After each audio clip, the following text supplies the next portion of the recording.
Bonjour à tous, bienvenue sur Du côté de Montréal. Alors, cette semaine, petit changement de décor, j'avais un peu envie de vous parler du mois d'avril. Ça a fait un peu débat sur différents réseaux. Donc voilà, la nature est telle qu'elle est. Et c'est vrai qu'au Québec, au mois d'avril, c'est le printemps et pourtant, il se peut qu'il neige. On vous l'a déjà dit plusieurs fois dans les différentes conférences que j'ai pu faire en live ou même celles que j'ai fait en avril. Il y a des idées reçues, mais il y a aussi des réalités. La réalité, c'est que l'hiver au Québec peut être long. Ça commence à peu près en novembre pour se terminer, on va dire, en avril. Donc c'est vrai que malgré tout, le mois d'avril reste un mois où il fait très beau, il se peut qu'il pleuve, il se peut qu'il neige. Et les températures, en fait, sont aux alentours, on va dire, de 0, 2 degrés, peuvent aller jusqu'à 10, 12 sur la fin du mois d'avril. Mais il faut savoir qu'on part de très bas, on part de moins 39. On a eu moins 39 cet hiver en température ressentie. Donc c'est vrai que quand il fait un 2, 3, 4 degrés au mois d'avril, bah finalement il fait bon, surtout s'il y a un grand soleil. Donc tenez le coup, accrochez-vous, c'est pas un mensonge, il peut faire vraiment froid encore au mois d'avril. Et puis soyez pas désespérés, c'est vrai que voilà, c'est comme ça fait partie du folklore, on va dire, québécois. Et oui, le mois d'avril, c'est un mois de printemps. Les bourgeons poussent, les petites pousses vertes, il y en a partout dans tous les jardins. On sent que les fleurs vraiment se préparent pour exploser au mois de mai. Mais ce n'est pas encore le mois où vous allez vous balader en Bermuda, vous installer sur des terrasses et au soleil, etc. Ça peut arriver, il peut y avoir 1 ou 2 jours vers la fin du mois d'avril. Mais franchement, c'est pas ce mois-là où ça se passe. Donc vraiment, si vous voulez en plus venir faire un petit voyage d'investigation, je sais qu'en France, en Europe, il y a les vacances de Pâques. Ici, on n'a pas de vacances de Pâques, en fait. On n'a pas de vacances de printemps. Il y a 1 semaine de relâche au mois de mars, en général. Et puis ces vacances-là, ces 2 semaines de vacances-là n'existent pas. Et franchement, le mois d'avril, c'est pas le plus beau mois pour venir parce que c'est la fonte des neiges, parce que les écureuils et les raccoons auront mangé pendant l'hiver et auront fouillé dans les poubelles pour pouvoir se maintenir et puis se faire un peu du gras. Donc ils en auront mis un petit peu partout, puis il aura reneigé par-dessus. Donc en général, la ville est assez sale. La campagne, bah écoutez, elle peut rester jolie parce qu'il y a des pins, il y a des plantes en fait permanentes qui sont là, mais ça reste quand même pas la plus belle période. Je veux dire, c'est vrai que autant quand il y a de la neige ou quand il y a les feuilles rouges en automne ou quand tout est vert et très ensoleillé l'été, c'est absolument magnifique. Le mois d'avril, c'est pas le meilleur mois pour venir faire son investigation, voir si ça nous plaît, voir si on est bien. Alors, les personnalités n'auront pas changé, les gens sont toujours les mêmes, les Canadiens, les Québécois restent les mêmes, toujours avec cet accueil, cette chaleur, cette générosité, cette bienveillance, ce multiculturalisme qui est là et qu'on sent très fort dans Montréal. Mais par contre, la beauté de la ville, c'est pas en avril. Voilà, ça c'est sûr et certain. Et puis, préparez-vous aussi psychologiquement pour vous dire qu'au mois d'avril, eh ben, vous ne serez pas au printemps, vous serez encore certainement un peu dans un... Ce sera vraiment la fin de l'hiver. Et puis c'est comme ça, voilà, il faut vivre avec. On a eu pas mal d'échanges, j'ai vu passer beaucoup d'échanges là-dessus. Et c'est vrai que j'avais vraiment envie d'en parler et de dire, bah écoutez, on a la réputation d'être des râleurs, surtout les Français. Et ben au mois d'avril, ça se ressent. On le revoit apparaître parce qu'en fait, c'est le moment où on va se mettre à râler, à pas être content. Mais on a choisi de venir ici. On a choisi ça. Et on le sait dès le départ. Tout le monde nous le dit. Moi, je me rappelle la première fois que j'ai mis le pied à Montréal, on avait fait quelques boutiques, on a rencontré une personne et en échangeant avec cette personne, une jeune femme absolument adorable, elle nous dit s'il y a vraiment un mois où il vaut mieux éviter de venir au Québec, c'est au mois d'avril. C'est moche, il n'y a rien d'intéressant, les arbres sont gris, c'est pas encore le printemps, il fait froid. Donc je veux dire, les Québécois ils le savent, ils vous le disent, des personnes qui ont immigré le savent aussi, donc voilà, donc on le sait, c'est comme ça fait partie du package, ça fait partie de cette immigration où, voilà, l'hiver est long, donc ça date de allez, mi-novembre, novembre, jusque vraiment fin avril. D'un seul coup, au mois de mai, on va se réveiller un matin, il va faire 25 degrés. Et ça y est, ce sera parti. Ce sera pour nous plus l'été que le printemps, même si ça reste quand même une période de printemps. Mais donc voilà, donc ça c'était important à savoir. Également, cette semaine, Hélène n'est pas là, elle ne sera pas dans l'émission, donc vous n'allez pas la retrouver à la fin de l'émission comme d'habitude. On aura Cécile qui vient nous présenter son immigration, vous raconter un peu tout ce par quoi elle est passée. Et puis Valérie qui, comme d'habitude, qui est consultante réglementée en immigration canadienne et qui est là aujourd'hui pour nous parler des changements. Il y a eu de gros changements au sein du ministère de l'immigration. Ils sont en train de complètement refaire est-ce que je peux dire la loi sur l'immigration? Oui, enfin on est en train de complètement refaire en fait le système lié au dépôt de candidature et puis à la demande de visa et de permis.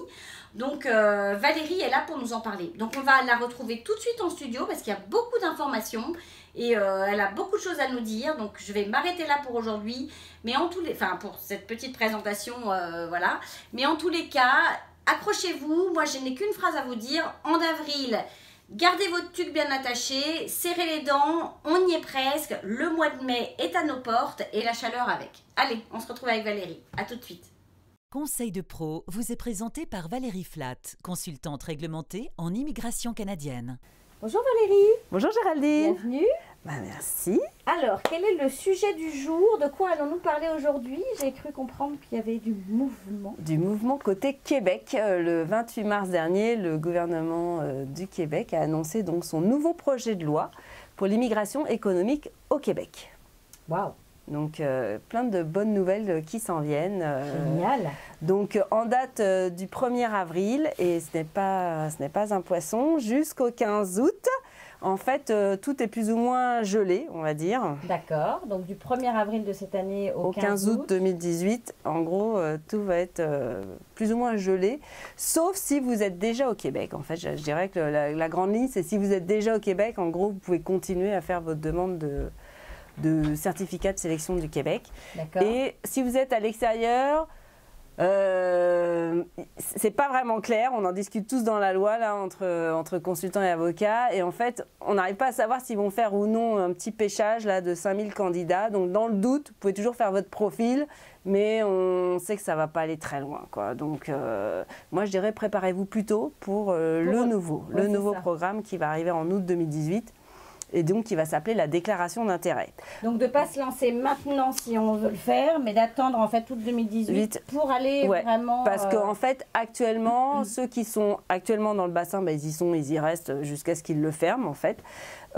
Par contre, si vous êtes déjà au Québec et puis que vous avez une offre d'emploi validée ou que vous êtes hors quota pour X raisons qui sont bien expliquées sur le site, ou qu'encore vous avez fini vos études ici ou travaillé 12 mois ici, vous pouvez faire votre demande de certificat de sélection du Québec. Ça, il n'y a pas de problème. Mais ceux qui sont dans le bassin et où ça va être fermé, ça veut dire que c'est perdu? Ah bah oui, c'est perdu. Là, ça va être fermé. C'est-à-dire que toutes ces demandes... Quand le programme ferme, pour réouvrir sur ce nouveau programme... Il va falloir que tout le monde se transfère sur la nouvelle plateforme. D'accord. Parce que ça ne sera pas fait par le gouvernement du Québec, là on s'entend. C'est chacun va devoir prendre ses petites affaires et Mais passer... Mais ils ont déjà payé ces gens-là pour ça? C'était gratuit. C'était gratuit. Donc jusque-là, on n'a pas mis d'argent, donc il n'y a rien à rembourser. C'était juste l'inscription en fait. C'était on crée son profil en ligne et puis on attendait. D'accord. Donc voilà. Donc par contre, la nouvelle plateforme qui va s'appeler donc la déclaration d'intérêt, elle va être payante. Bon, donc vous avez bien compris, hein, tous ceux qui n'ont pas été sélectionnés et qui n'ont pas reçu de courrier de lettre d'invitation. D'accord. Au 15 août, de toute manière, ça sera fini. C'est fini, le programme sera fermé, vous rebasculez sur... Ah, on rebascule sur rien du tout, enfin, c'est à vous de le faire. Vous devez vous réinscrire, effectivement, sur la déclaration d'intérêt qui sera mise en place. Alors, il faut être assez vigilant, c'est-à-dire que dans les prochaines semaines, on va recevoir... Petit à petit, l'information va arriver par petits bouts. Donc là, pour le moment, on a eu le projet de loi. Maintenant, il faut voir concrètement comment ça va se passer. On n'en sait rien. On n'en sait rien encore, donc c'est à nous d'aller voir toutes les semaines de façon régulière. Puis je vais poster sur mon Facebook de façon régulière. VF Immigration, hein, le Facebook. Ouais, le VF Facebook. Immigration. J'essaye de poster les nouvelles au fur et à mesure qu'elles arrivent, mais c'est vrai que ça va être au compte-gouttes, donc il faut être assez vigilant et puis vérifier que l'information corresponde à votre profil. Et puis voilà. Donc en gros... C'est payant. Alors ça va devenir payant. Jusque-là, c'était gratuit. Et même, je dirais qu'au niveau fédéral, Entrée Express, qui est en fait, la déclaration d'intérêt va être une copie, en gros, de l'Entrée Express au niveau fédéral. Sauf que Entrée Express est gratuit. Déclaration d'intérêt, le BIDI a décidé que ça allait être payant. On a entendu parler de 200 $ quand même, ce qui est un prix un peu élevé, parce que ça fait quand même 140, 150 euros. Ouais, c'est quand même 200 $ pour faire son profil. Bon, en sachant qu'on a besoin que d'une personne. On est obligé de faire son profil si on veut. Ah bah si vous ne payez pas les 200 $ et vous ne créez pas votre profil, en gros, vous ne serez pas dans le bassin, quoi. Puis personne ne va étudier votre candidature. D'accord.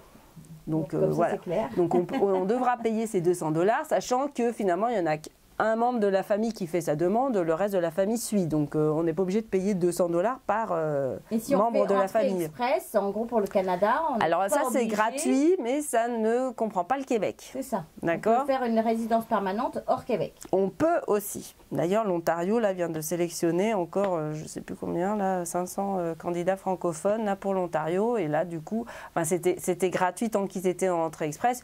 Une fois qu'ils sont sélectionnés, là, ça commence à coûter plus cher. L'Ontario demande aussi ses propres frais. Et, donc, bon, après ça, c'est... Mais le Québec, donc, ça sera 200 $ en partant pour pouvoir s'inscrire. En espérant que ça aille plus vite, en fait. En fait, c'est ça. Ça va être ça, le but du jeu, en fait, c'est que la sélection se fasse beaucoup plus rapidement. D'accord. Donc, on paiera, on créera son profil, on s'assurera avant qu'on accumule, qu'on passe les seuils de sélection, oui, de points. Alors, la grille n'est pas encore disponible, c'est-à-dire qu'ils ont mis un squelette de grille avec juste les critères de sélection. Donc, je vous invite à aller la voir. Je l'ai mis sur mon compte Facebook. Et puis là, j'ai remis un lien direct, parce que tu m'as dit que le lien n'était pas assez direct. Oui. Donc là, j'ai remis un lien direct qui marche cette fois-ci, parce qu'il y a 2 jours, il ne marchait pas. Donc là, il marche bien. Je vous partagerai également depuis son Facebook, mais n'hésitez pas à aller sur VF Immigration, la page Facebook de Valérie Flat, VF Immigration. Et donc, à la fin du projet de loi, il y a l'annexe A, où en fait apparaissent tous les critères de sélection. Il y en a beaucoup. Donc, on ne sait pas encore en fait les points associés à chaque critère. Donc, ça aide pas beaucoup. Vous pouvez toujours faire référence à la maille, je dirais, qui est valide en ce moment. Ça vous donnera une idée. Mais on ne sait pas vraiment si ça va changer de beaucoup, pas beaucoup. Pour le moment, on n'en sait rien. Mais bon, ça ne devrait pas changer énormément, mais il va y avoir quelques petits changements. Okay. Donc, avant de créer son profil et de payer les 200 $, je dirais, première chose, on s'assure qu'on passe le seuil de sélection parce que... Donc, on allait regarder cette fameuse annexe. Cette fameuse annexe A. D'accord. Et puis donc, quand vous serez dans ce bassin, si vous avez la chance d'être sélectionné parce que vous répondez aux critères de sélection, alors ça sera toujours, bon, à passer le pointage, ça c'est sûr, le seuil de sélection. Vous serez prioritaire si effectivement vous avez une offre d'emploi validée par un employeur québécois. Vous serez prioritaire aussi si votre domaine de formation est un domaine en demande, c'est-à-dire que ce sont des métiers qui sont très recherchés ici au Québec. Donc ça, c'est sûr, vous allez toujours être en priorité par rapport à ce genre de critères de sélection. Mais il y aura d'autres critères qui seront que vous aurez un haut niveau de français ou voilà quoi, donc qui pourront aider. Et du coup, si vous passez les points et puis que vous avez le français en plus et puis que vous serez sélectionné. Mais le français, par contre, n'est pas un critère de sélection en soi. C'est-à-dire que vous n'êtes pas obligé de passer les tests de langue. D'accord. C'est juste si vous en avez besoin et puis que ça vous apporte des points. Et on sait quand même que le Québec est intéressé pour avoir des francophones. Donc, c'est sûr que ça leur revient moins cher finalement que de vous payer après la francisation. Donc, il ne faut pas non plus rester... on sait que le français est quand même un critère. Mais c'est vrai que dans les points, vous n'êtes pas obligé. Si vous avez les points sans le français, après tout, vous n'êtes pas obligé de passer les examens. Donc une fois... Contrairement à avant où c'était obligé de passer les examens? Non, ça l'a jamais été. Ça l'a D'accord. jamais été. Ça l'est plus pour le PEC justement où là il faut démontrer un D'accord. niveau de français. Mais là donc vous serez pris si vous avez la chance de recevoir une lettre d'invitation. Vous aurez 90 jours en fait pour présenter toute la documentation pour la demande de certificat de sélection du Québec. Alors attends, je me permets de te couper 30 secondes. Oui. Imagine que je m'inscrive Donc en dans août. le nouveau programme en août, je paye mes fameux $200 Oui. et entre-temps, j'obtiens une offre d'emploi. Est-ce que je peux retourner Ah faire bah ça un on n'en sait changement, rien une encore. modification? Bah, ça je ne sais pas D'accord. encore. Ça c'est des questions. Ok. Pour le moment on ne sait pas comment ça va marcher cette D'accord, plateforme. d'accord, ok. Ceci dit, sous Entrée Express on peut, alors que sous Mon Projet Québec on ne pouvait pas. Donc D'accord, j'imagine donc que peut-être qu'on pourra pas. peut-être qu'on pourra, peut-être qu'on ne pourra pas. On verra. Ok. On va attendre de voir. C'est sûr que ça serait l'idéal de pouvoir le remettre. Sous Entrée Express on peut remettre à jour Ouais, son c'est ça, au profil, fur et à donc ça mesure c'est des bien. choses. Mais là je ne sais pas. Donc on verra. Je ne veux pas dire n'importe quoi non plus. Donc vous aurez Bah non. 90 jours pour présenter tous les papiers pour la demande de certificat de sélection du Québec. Ce qui n'est pas énorme, hein, je dirais à la limite, c'est toujours bien de regarder un petit peu à l'avance quel genre de document on aura à remplir Donc ça, et à c'est présenter. Une fois qu'on a reçu la lettre, hein? D'invitation à D'accord. postuler. Quoi. Donc À là, postuler. c'est bon, on est intéressé par votre candidature. Faites votre demande de certificat de sélection du Québec et puis on va regarder les documents, sachant que forcément, si vous avez déclaré que vous aviez un domaine de formation en demande, je ne sais pas moi, qu'est-ce que ça pourrait être, soudeur, là, par exemple, au hasard, Au hasard. et qu'après ça, lorsqu'on vous fait votre demande, recevez la lettre d'invitation, finalement, vous n'avez pas du tout une formation de soudeur, c'est clair que votre dossier il va être refusé, quoi. Donc, il faut vraiment faire une vraie... Le nom marqué au fer rouge. Ouais, donc il faut vraiment faire une déclaration d'intérêt qui reflète votre profil réel et éprouvable, démontrable. Ouais, c'est ça. Hein, il faut pouvoir démontrer tout ce qu'on a déclaré dans sa déclaration d'intérêt. Et puis surtout que c'est ce qu'on vous dit quand même depuis longtemps, c'est-à-dire que c'est pas en soi l'école que vous avez fait, la notoriété de l'école que vous avez fait qui intéresse, c'est de valider votre formation par un diplôme, parce Ouais. qu'ici c'est très important. Il y a des formations qui sont vraiment validées par des diplômes, et c'est parce que vous avez ce diplôme que vous avez le droit de travailler dans tel ou tel ou tel domaine. Donc c'est important que vous puissiez prouver que, vous avez de l'expérience, que vous l'avez fait, Oui. mais en plus, que Attestation vous de travail C'est ça. Et de qu'en l'employeur, vous avez un diplôme. diplôme et les diplômes. C'est pas juste les années d'études, c'est le diplôme qui... C'est ça, c'est le diplôme. Le diplôme est important. Et moi, je dirais même aussi la dernière année d'études. Généralement, ils demandent la photocopie certifiée de la dernière année d'études, qui correspond au diplôme. Ouais, c'est ça. Donc, c'est important de l'avoir aussi. Alors, l'autre bonne nouvelle, donc ça sera la déclaration d'intérêt qui sera en fait pour les gens qui sont à l'extérieur du Québec. Bon, ceux qui sont à l'intérieur aussi pourront le faire, mais généralement, c'est plus les gens qui sont à l'extérieur du Québec qui auront donc un accès à la résidence permanente. Par contre, les gens qui sont déjà au Québec, il y a toujours le programme de l'expérience québécoise, qui sera lui aussi, qui passera maintenant par cette déclaration d'intérêt. C'est-à-dire que tout le monde va devoir passer par cette déclaration d'intérêt. Jusque-là, ceux qui étaient ici, ils présentaient leur petite demande comme ça, sans passer par Mon Projet Québec. D'accord. C'était indépendant. Maintenant, non. Tout le monde est regroupé sous la déclaration d'intérêt. Sauf que ceux qui ont une expérience québécoise d'études ou de travail, c'est vrai qu'ils vont être tout de suite mis à l'écart et étudiés de façon prioritaire. D'accord. Bon, c'est plutôt. Mais ils vont devoir payer les $200. D'accord. De toute façon, on sait, l'immigration a un prix. Oui, ça coûte cher. On ne se le cache pas. Jamais. Non. Je veux dire, il faut, si vous voulez immigrer, mais je veux dire, où que ce soit, je pense, je veux dire, ça coûte de l'argent. Ça coûte de l'argent. Que ce soit pour faire vos documents, que ce soit pour déménager, que ce soit, tout, ça coûte de l'argent. Ouais, voilà. Alors, la bonne nouvelle quand même pour le programme d'expérience québécoise, c'est que maintenant, tous les niveaux de compétences 0, A, B, C ou D vont être reconnus. Ça, c'est génial. Ouais. C'est génial, c'est-à-dire que maintenant, on vous a toujours dit, alors pas de vendeur, pas vendeur ni serveur. Ouais, et bien si, maintenant on peut. Bon. Maintenant on peut. C'est génial. Alors ce qu'on ne sait pas encore, c'est si ce sera rétroactif. C'est que si l'expérience que vous avez acquise avant le 1er août va être reconnue ou si c'est seulement à partir du 1er août. Bon, par expérience, je dirais que ce serait... N'importe quel PVTiste de n'importe quelle catégorie qui a passé 2 ans, il a le droit à son programme d'expérience québécoise de toutes les catégories. S'il a travaillé 12 mois, 12 mois avec un contrat de travail, fiche de paye associée, dans n'importe quelle catégorie de compétences 0, A, B, C ou D. Ça va être génial. Ça va être bien. Ouais, parce qu'il y avait plein de jeunes qui... Espérons que ça va être rétroactif pour tous les c'est PVTistes ça. qui Normalement, sont je pense déjà que ça le sera. Généralement, les lois, elles sont toujours... on considère que ça sera l'expérience acquise par contre, au 1er août. Donc, voilà. Bon, PVTistes 1er août, qui après, êtes là, croisez les doigts. on croise les doigts, mais je pense que ça va être bon. Là, je pense qu'on va pouvoir en sauver certains. Là. Génial. J'en ai plein qui me rappellent. Mais alors maintenant, c'est bon. Alors, on y va, on y croit. Finalement, On croise les doigts, on croise les doigts. on y croit, là. On y Et croit. n'importe quel travailleur qui est là depuis un an, même travailleur autonome, ça va être bon Ah aussi. non, travailleur autonome, jamais. Ça, ceux-là, ils sont toujours pas reconnus, puis ils le sauront pas. Quoi. Non, travailleur autonome, non, il faut vraiment qu'il y ait un employeur. C'est un emploi rémunéré à plein temps, 30 heures par Mais semaine. s'ils ont créé leur entreprise et qu'ils se sont auto... Ça, c'est un autre profil. C'est un autre profil, mais en même temps, généralement, il faut que ce soit... non, parce qu'il faut quand même que l'entreprise québécoise, elle ait plus de 12 mois d'ancienneté au Québec. Il y a tous ces genres de petites histoires. Donc, les travailleurs autonomes, c'est toujours un peu compliqué, quoi. Alors, ce qui est bien, c'est qu'ils recherchent des entrepreneurs et des travailleurs autonomes. Parce qu'ils ont, mais il y a d'autres visas pour ça.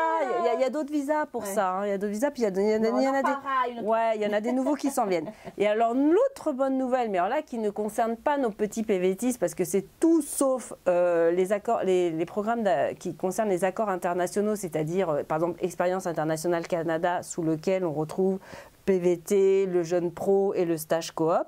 D'accord. Malheureusement, eux, ils n'y ont pas droit. Mais tous les autres, c'est-à-dire que si on est conjoint de quelqu'un qui a obtenu un permis d'études pour faire ses études au Canada, ou si on est conjoint de quelqu'un qui a obtenu un permis de travail fermé, et qu'on a nous-mêmes obtenu un permis de travail ouvert en tant que conjoint, eh bien, ces conjoints, s'ils arrivent à obtenir 12 mois d'expérience de travail dans les niveaux de compétences 0, A, B, C ou D, ils peuvent faire la demande de certificat de sélection du Québec et de résidence permanente pour la famille. C'est génial. Alors qu'avant, les conjoints ne pouvaient pas. Parce qu'on ne reconnaissait pas l'expérience de travail acquise par le conjoint sous le permis de travail ouvert. C'est rétroactif ou on ne sait toujours pas? On ne sait pas non plus.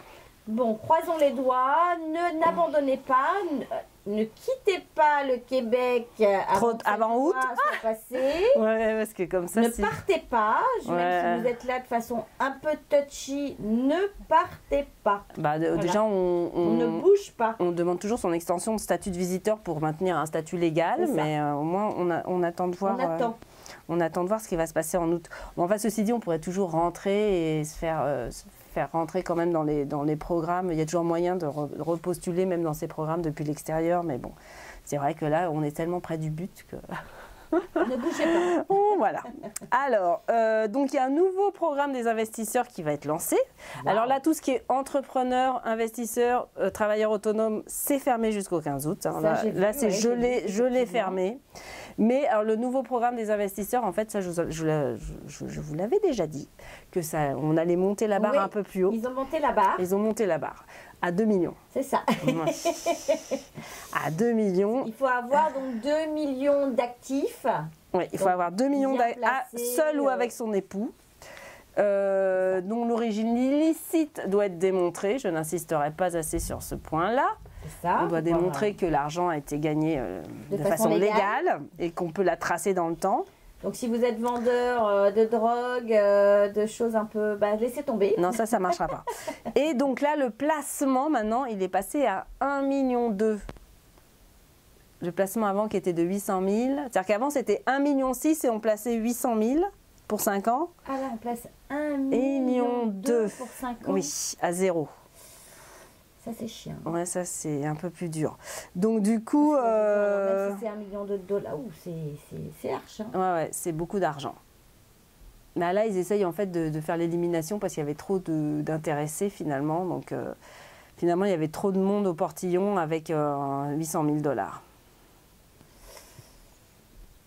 Donc là, ils essayent de remonter un peu la barre pour avoir un peu moins de candidats. Et puis, mais bon, ça sera... D'avoir les plus riches. Ouais. C'est moi qui le dis. Ouais, voilà, en gros. Alors, le programme des entrepreneurs, lui, il va y avoir en fait il va se passer sur deux plans, on va dire. Il y a ceux qui vont créer une société et puis ceux qui vont acquérir une société. D'accord. Donc, on attend aussi de voir exactement comment ça va se passer, mais ça va être pareil, ça va être un peu plus contrôlé. C'est-à-dire que maintenant, le gouvernement du Québec va retenir une partie de vos avoirs.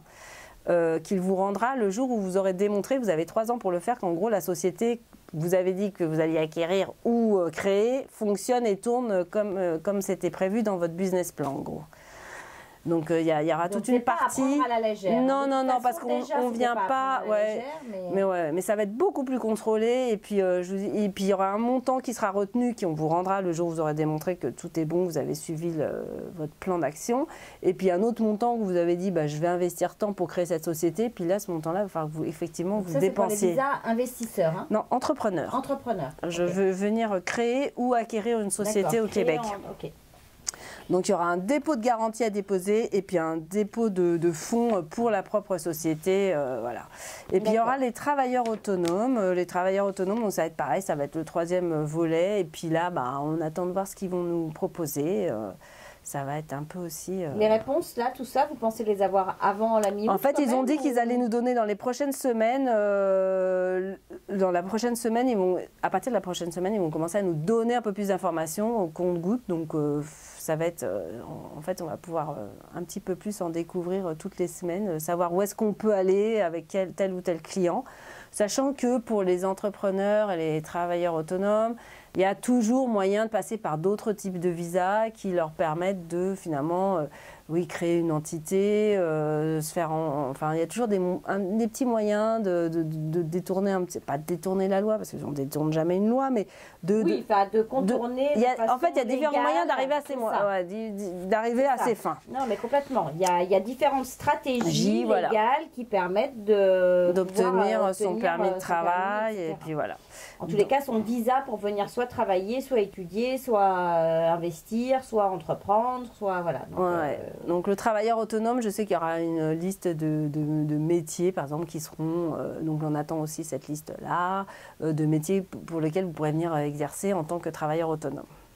Bon, c'est plutôt une assez bonne nouvelle. De toute façon, on sentait que ça bougeait. On savait que ça s'en allait. Le Québec avait même demandé au fédéral qu'on puisse... accélérer les choses parce qu'il y a des entreprises en souffrance et que donc c'est bien ça. Oui, non, c'est très bien. Hein. Puis moi, j'avoue que c'est très bien pour justement là pour les conjoints là, les conjoints. Ça, je trouve ça génial. Ça c'est vraiment bien.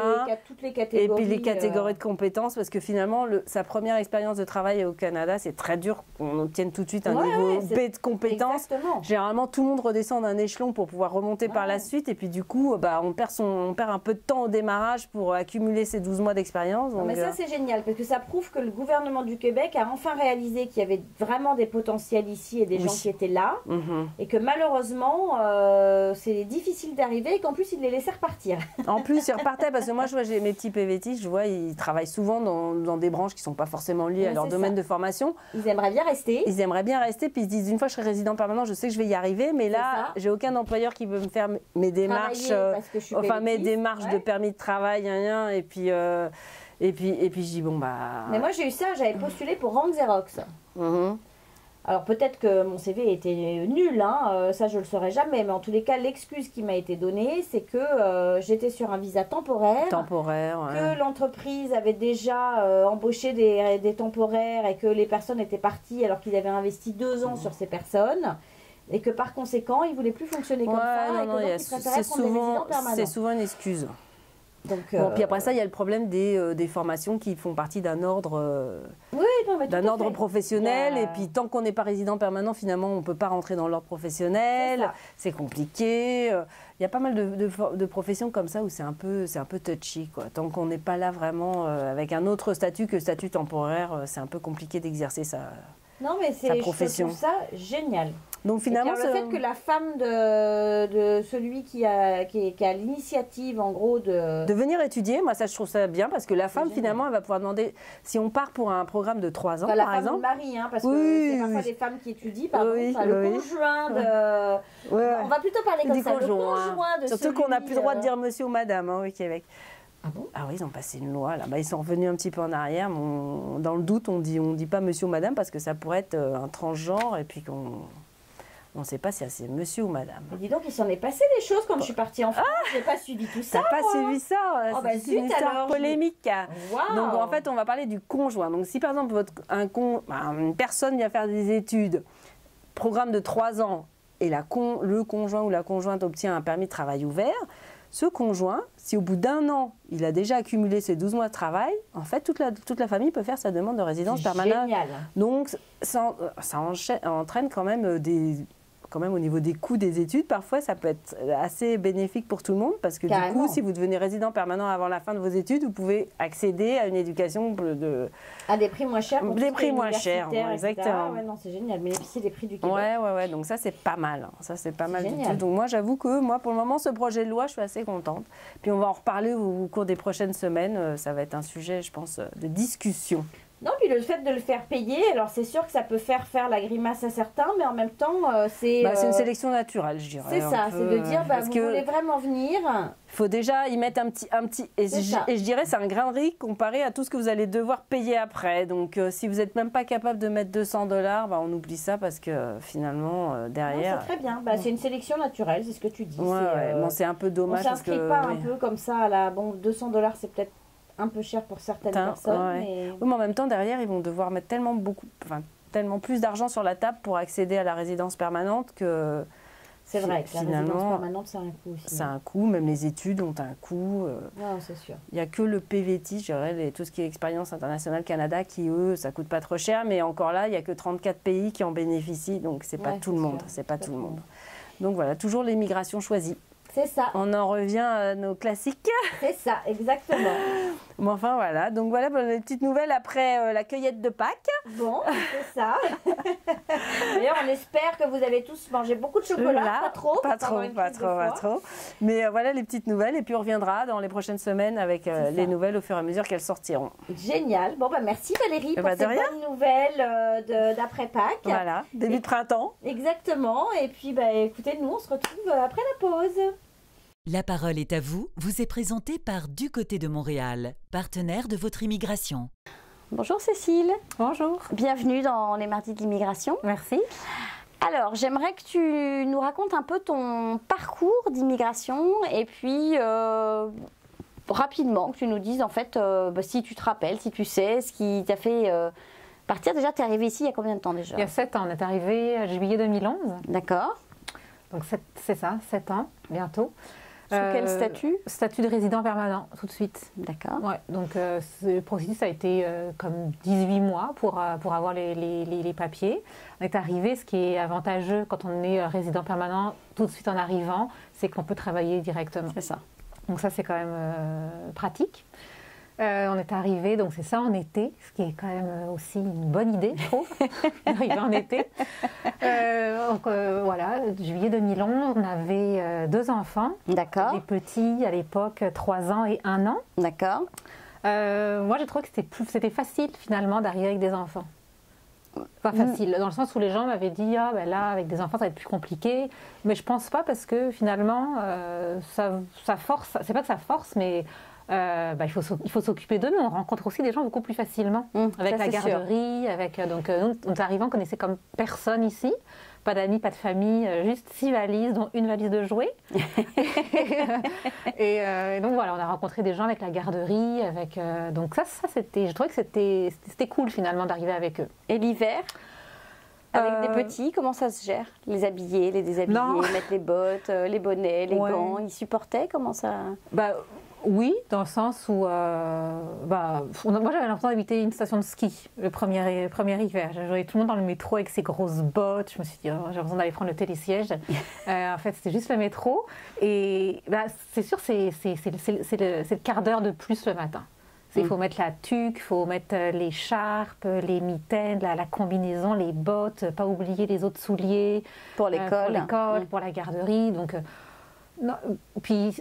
Moi, je me souviens que le premier hiver, j'ai voulu sortir avec ma poussette. Bon, j'ai rentré ma poussette assez rapidement parce qu'on ne circule pas avec une poussette. Ça roule pas? Non, ça roule pas. Donc, à moins de la prendre à l'envers. J'ai acheté un traîneau. Ah oui, c'est ça. Ouais, Ah, j'ai acheté un traîneau. Alors, tu vois, tu viens de m'éclairer sur quelque chose. C'est vrai que je vois très souvent des gens avec des enfants dans des petites luges, enfin et puis je me dis, oh, c'est charmant, c'est mignon, cute, oui. c'est cute. Mais je comprends. C'est juste que... On n'a pas le choix. Non, c'est ça, ça fonctionne pas. Au début, je me dis, ok, je pourrais mettre 2 skis sur ma poussette, c'est trop compliqué. Fait que non, j'ai acheté le petit traîneau rouge avec la... C'est ça, ok. Ouais, la luge, c'est le traîneau, c'est ça qui... C'est ça, mais je comprends, effectivement. Je pensais qu'en fait, les gens le faisaient parce que c'était rigolo et que ça amusait les enfants. Mais en fait, oui, vous voyez ce que c'est que d'immigrer quand on arrive avec des déjà grands? On ne pense pas. Et hier, j'ai vu quelque chose d'extraordinaire. Je me suis dit, mais alors vraiment, il faut être au Québec pour vivre ça, en Amérique du Nord. Ça doit peut-être certainement exister ailleurs. Une poussette, une dame qui avait quand même une... Alors bon, il n'y avait pas trop de neige sur le trottoir, hein, mais une poussette avec des gants préattachés au guidon. Donc en fait, elle a ses gants comme les manchots là. C'est ça, comme les manchots. Et en fait, elle va toucher son guidon de poussette en rentrant dans ses... Et je me suis dit, mais c'est un truc de folie ça. C'est génial. Parce que du coup, c'est vrai que quand en général on va d'un endroit avec une poussette, il peut faire moins 30 avec des trottoirs sans neige, ou moins 20 ou moins 10 avec des trottoirs quand même sans neige. Par moment, il n'y a pas de neige. Et je trouve ça extraordinaire. Voilà, ces gros manchots hyper confortables. Et pour pouvoir pousser sa poussette. Et cool. J'ai pas eu ça, mais le traîneau, ça reste une bonne idée. Ah ouais, non, franchement, il y a des... On va vite et tout, en tout cas. Puis ça glisse bien. Ouais. Donc non, après c'est plus, il faut tout acheter. Il faut avoir les bonnes bottes, il faut avoir Alors où est-ce que toi t'es allé est-ce que l'aubainerie suffisait pour avoir chaud pour les enfants ou... Moi je connaissais pas. D'accord. Je suis allée chez MEC. D'accord. Qui est une coopérative.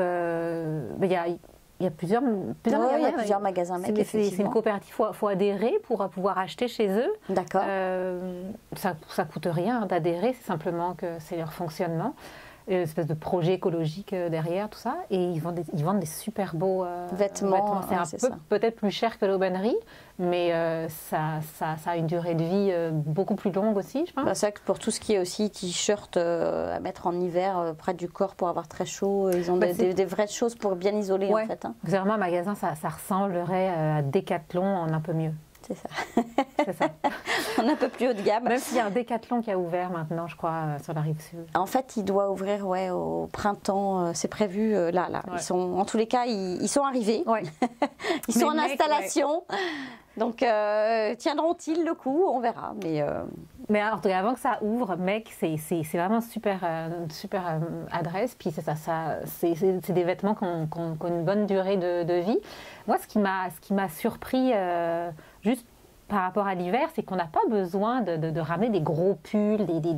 On n'a pas besoin de pulls, en fait. C'est vrai. Parce que c'est vraiment le bon manteau. Mais dans le métro, il fait 80 degrés. C'est ça. C'est vrai que souvent, c'est une chemise avec une chemise, puis l'été, ils mettent la clim. Donc là, on parle beaucoup de l'hiver, mais l'été... Prenez la petite laine. L'été, moi, je trouve que c'est presque moins supportable que l'hiver. Bah, moi, je sais que l'été, je ne peux pas sortir sans un foulard ou un châle. Ou j'ai même souvent les petites doudounes de la marque Uniqlo qui sont très très fines. Alors Uniqlo, ça n'existe pas encore au Québec, malheureusement. Non, mais ça existe ici à Toronto. Oui, en Ontario. En Ontario. On peut le commander. Je sais. Moi, je suis allée à New York, donc je me suis acheté ma petite doudoune. Bon, j'en avais aussi rapporté d'Europe, mais voilà, ce genre de petite doudoune un peu fine. Donc ça, oui, ça m'arrive très souvent de la rouler, de l'avoir sur moi. Parce que d'aller au cinéma ou dans certains restaurants, si jamais on n'est pas en terrasse, il peut vite faire froid l'été en fait. Alors il fait très chaud dehors, mais dans la clim il fait très... Mais c'est presque... en tout cas, moi je suis habituée maintenant quand même à l'hiver. On sait qu'il fait froid, on sait qu'il neige, même si les variations de température, ça c'est quelque chose... on en parle beaucoup l'hiver, mais l'été c'est la même affaire je trouve. Il fait 45 degrés avec l'humidité. C'est vraiment difficile aussi, je trouve. Si c'est pas climatisé, ça peut être compliqué. Et pour revenir sur les enfants, moi, mes enfants sont plus malades l'été que l'hiver. Hein. Ah oui? Ah ouais. L'hiver, bon, Plus voilà, de rhume et de choses comme ça, liées au chaud, froid, exactement. chaud, froid. Ici, l'hiver, vous avez une variation de température qui peut prendre une amplitude de dingue. Dans une même journée, on peut se prendre 10-15 degrés de différence entre le matin puis le soir. L'été, c'est un peu la même chose, mais c'est surtout comme il y a de la clim vraiment partout. Ouais, que c'est pas naturel. C'est pas naturel. Je sais que je suis beaucoup plus souvent chez le pédiatre l'été que l'hiver. Ouais. Plus si jamais on les emmène en piscine, les otites, ce genre de choses.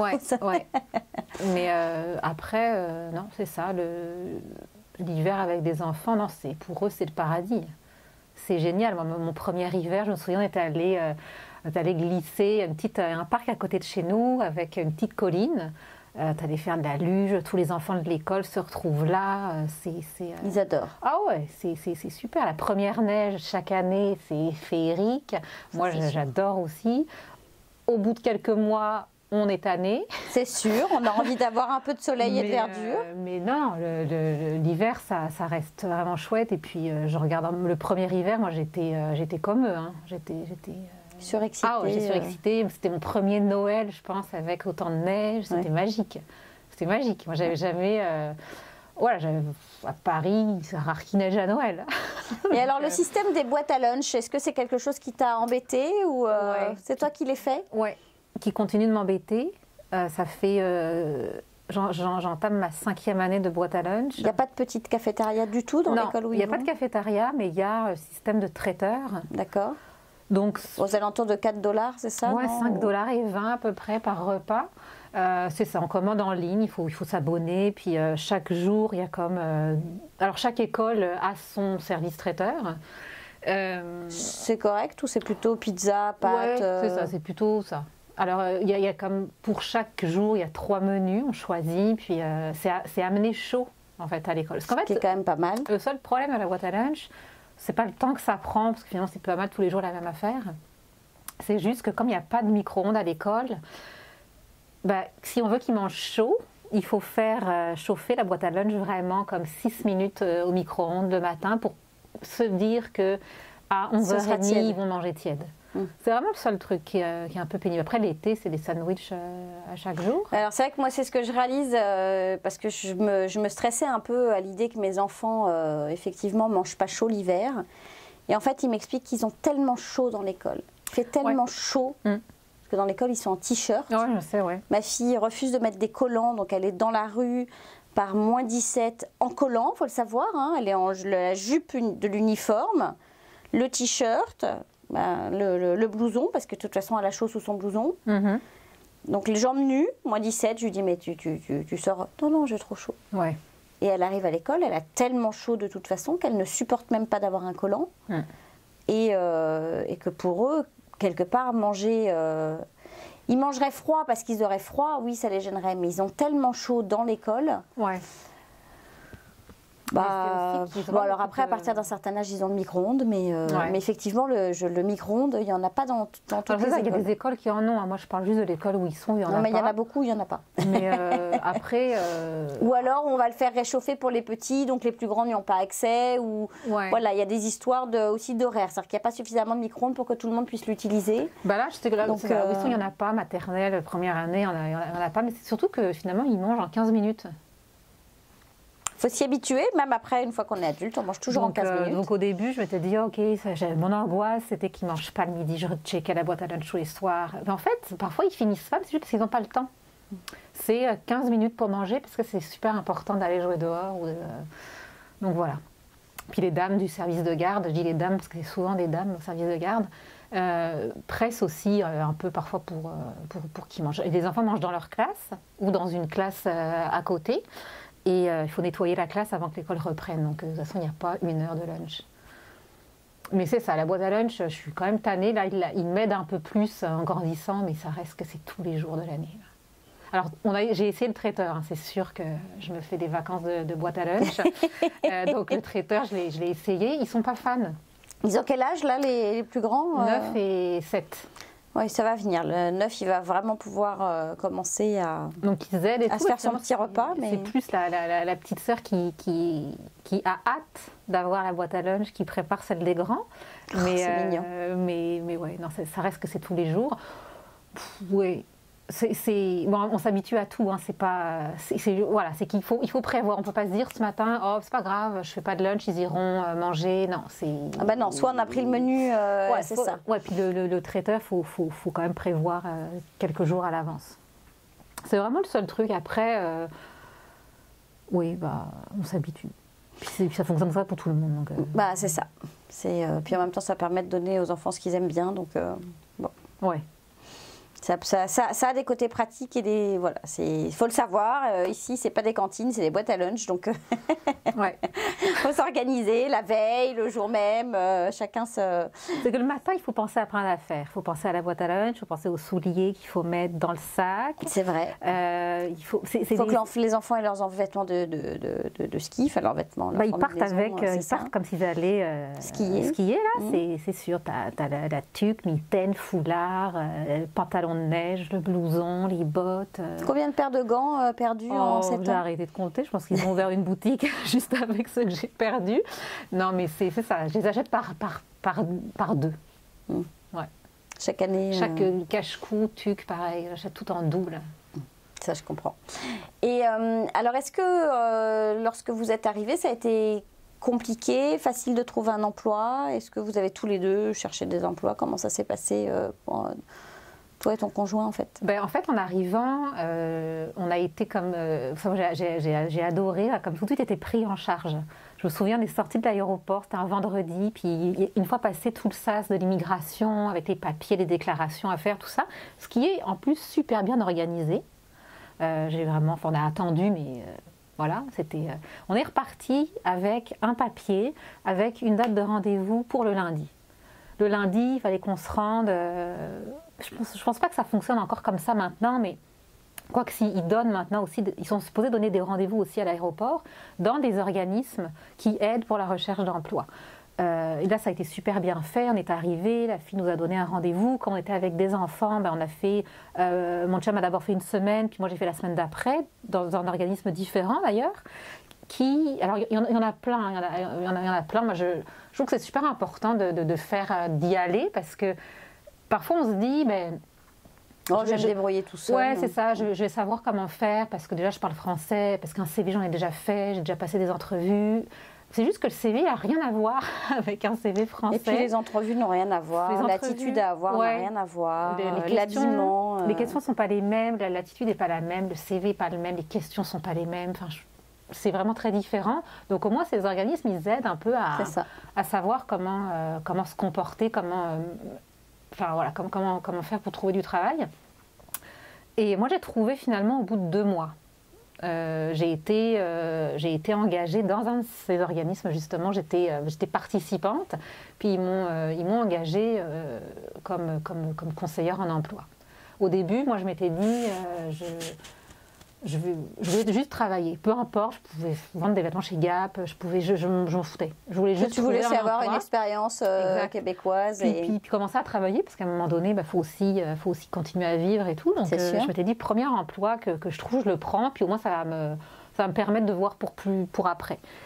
Donc j'ai fait ça. Au début, j'avais appliqué pour y chercher une secrétaire réceptionniste dans l'organisme. Je me suis dit, why not? Ouais, j'avais fait ça. Je pense quand j'étais étudiante, j'avais été à la réception. Je me suis dit, je vais le faire. Puis c'est ça, encore une fois, le CV a tellement rien à voir avec les CV qu'on a l'habitude de faire qu'on est capable de trouver un poste finalement de secrétaire réceptionniste. Ils m'ont pas pris.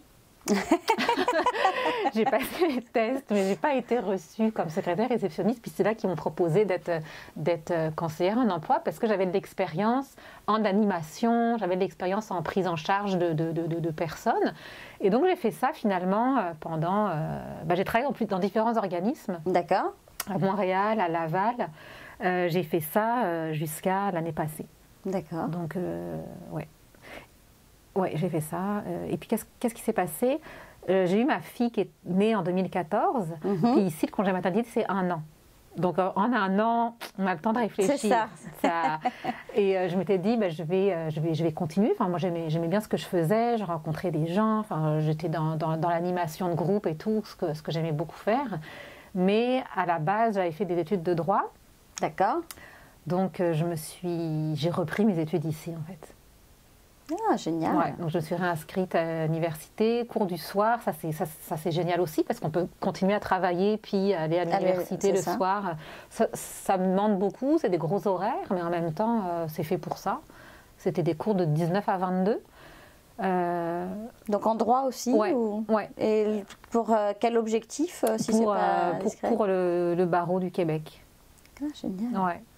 Donc future avocate. On se croise les doigts. Donc c'est ça, mais ça a été facile. Reprendre les études ici, je m'étais dit, ça va être...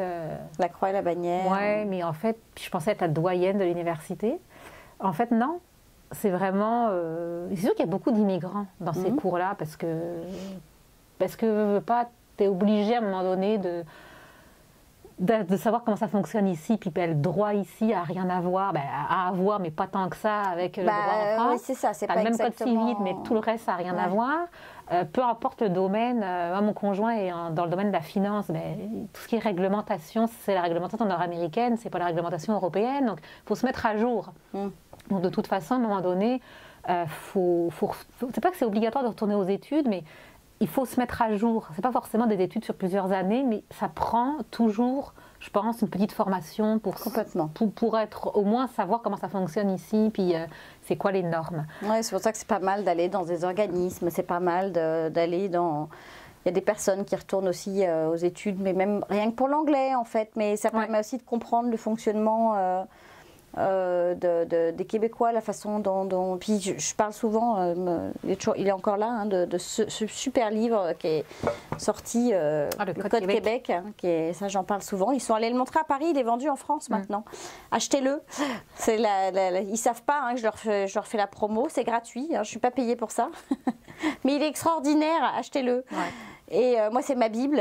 Et c'est vrai que c'est... je pense qu'il faut comprendre un peu le fonctionnement des gens ici, les mentalités, comment ça se passe. Et je suis d'accord avec toi, le fait de retourner aux études, ça peut aussi parfois aider ou d'aller dans des organismes. Ça permet aussi de rencontrer des gens. Encore une fois, on est arrivé, on connaissait personne. Moi, je me suis fait des amis à l'université. Alors, au début, j'ai pris des cours d'anglais à McGill. J'ai mes amis de McGill. Après, j'ai pris des cours à l'UDM en droit. J'ai mes amis de l'université. Après, j'ai fait mes cours à l'école du barreau. J'ai mes amis de l'école du barreau. C'est génial. Puis, on rencontre des gens comme ça. C'est sûr, c'est des gens qui ont 15 ans de moins que moi. Oui, nous aussi. On a des amis, c'est ça. Mais pas tous. J'ai aussi rencontré des immigrants comme moi qui venaient juste pour se remettre à jour. Et puis, puis on rencontre des gens qui viennent de milieux différents, de pays différents, de cultures différentes. Ça, c'est vraiment super. Et puis, c'est un sport national ici. Ça, c'est sûr. Moi, on m'avait dit, en arrivant, tu vas voir, il y a 3 trucs hyper importants au Québec. C'est le hockey, le déneigement et le retour aux études. Et c'est vrai que les universités ne sont pas faites... tous les programmes sont faits pour tout le monde. Puis, c'est pas... l'université pour adultes, c'est vraiment... Il y a des millions de programmes qui existent. On peut faire des bacs avec des cumuls de crédits. Enfin, le fonctionnement est vraiment différent. Puis tout le monde peut retourner aux études. Puis on ne va pas être comme... je vais être le plus vieux de la classe. Et puis on va me regarder bizarrement. Sûr. Non, en fait, on s'en fiche pas mal. Non, mais c'est sûr. Dans la promotion de mon mari, la doyenne a 60 ans, hein. Ah ouais, c'est ça, moi j'ai vu... il fait partie des genoux, non, j'exagère un peu, mais... Non, mais c'est ça, il y en a vraiment pour tout le monde, puis même si on n'a pas forcément envie de... on peut retourner aux études aussi pour faire quelque chose de radicalement différent. Oui, mais complètement. Si on a envie de changer de carrière, on se dit, ok, j'émigre, et puis c'est l'occasion de faire autre chose, c'est complètement possible. Il n'y a pas de limite d'âge, il n'y a pas de date de péremption là, pour les études. C'est ça. Donc, c'est vrai que moi, mon mari voulait être architecte en France et c'était compliqué, c'était bouché, c'était trop tard, c'était... Bon, voilà, ici, il a tout repris et... Après, il fera autre chose, mais pas architecte exactement, mais c'est possible. Il y a des professions, c'est plus compliqué aussi parce qu'il y a les ordres professionnels ici. Complètement. Donc ça, on est obligé de retourner aux études dès qu'il y a un ordre professionnel. Mais après, il y a plein de petites débouchés. Il y a des choses qu'on n'avait pas nécessairement envisagées. Non, mais c'est ça, le design d'intérieur. Un designer d'intérieur, par exemple, qui est les études qu'il fait. Alors, il ne sera pas architecte, il ne dépendra pas de l'ordre des architectes. Par contre, il y a aussi un ordre pour les designers d'intérieur. Et malgré tout, c'est des personnes qui peuvent toucher à des bâtiments allant jusqu'à, je ne sais plus, 2800, enfin, aux environs de 300 mètres carrés à rénover, seul, sans avoir forcément besoin d'un architecte derrière qui gère les plans. Donc, je veux dire, ça reste quand même des métiers qui sont, et je veux des dire, métiers connexes, dans le fond, qui permettent de rester dans le domaine en faisant autre chose, sans avoir nécessairement l'obligation de retourner complètement aux études pour être membre de l'ordre.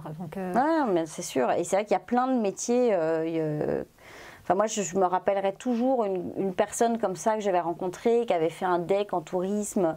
Donc, elle avait fait 3 ans de tourisme. Enfin bon, elle était tellement fière de ses études, tellement fière de ce qu'elle avait fait. Elle avait monté son entreprise, elle était entrepreneur.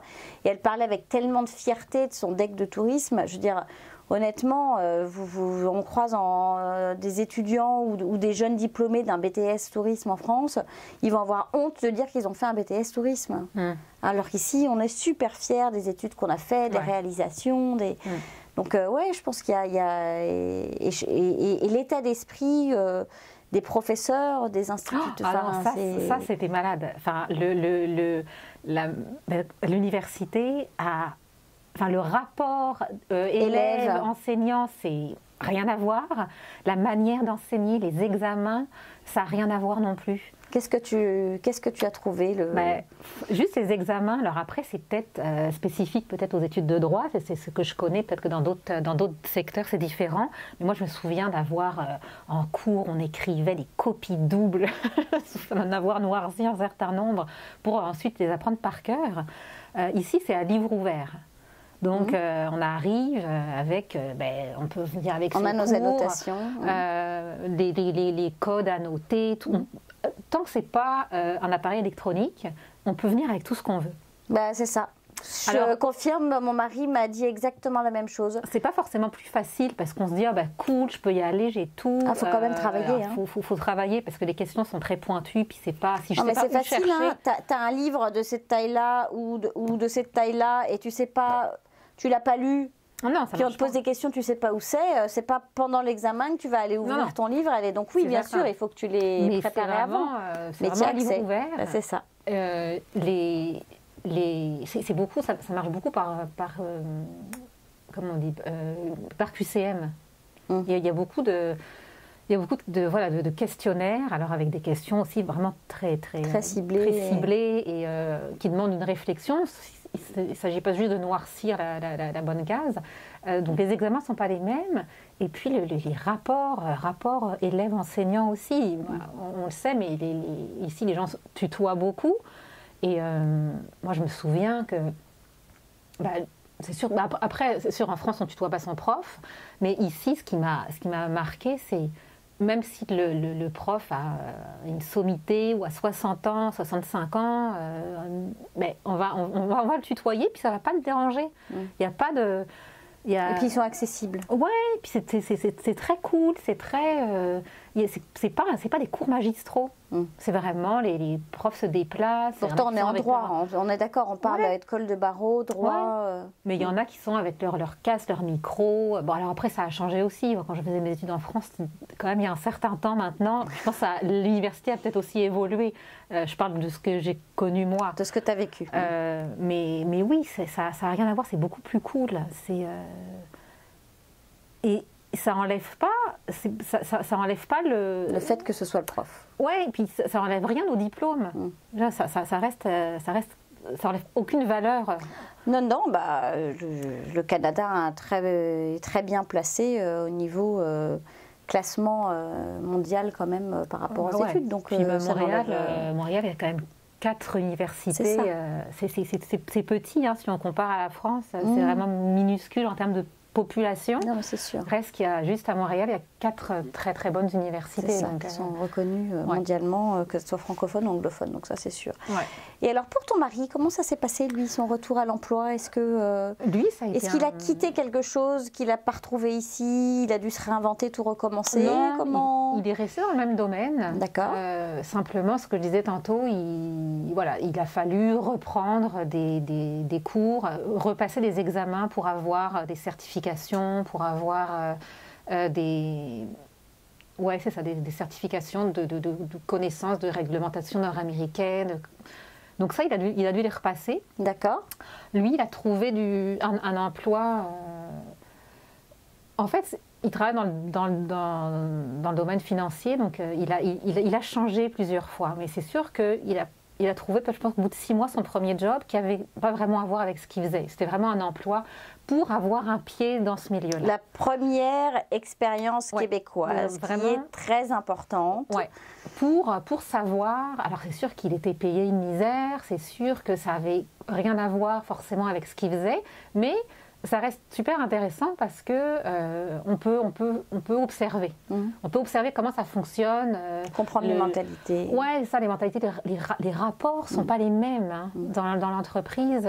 Je trouve que c'est différent. Les rapports à la hiérarchie, même si dans une banque, ça reste quand même assez hiérarchisé, les rapports humains sont quand même différents. Donc, il a eu cette première expérience. Il était aux études en même temps. Et puis, finalement, on rencontre des gens. Ce qu'il faut, c'est ça, la première expérience, elle est super importante parce qu'il faut observer, mais il faut aussi rencontrer des gens, puis il faut parler. C'est comme ça qu'on se fait le réseau. Le réseau, c'est quand même super important. Le réseautage, c'est très, très, très important. On en parle souvent dans les émissions, on l'écrit, c'est vrai, hein, on le voit partout. Il y a vraiment il y a même des organismes qui sont spécialisés dans le réseautage. Ouais.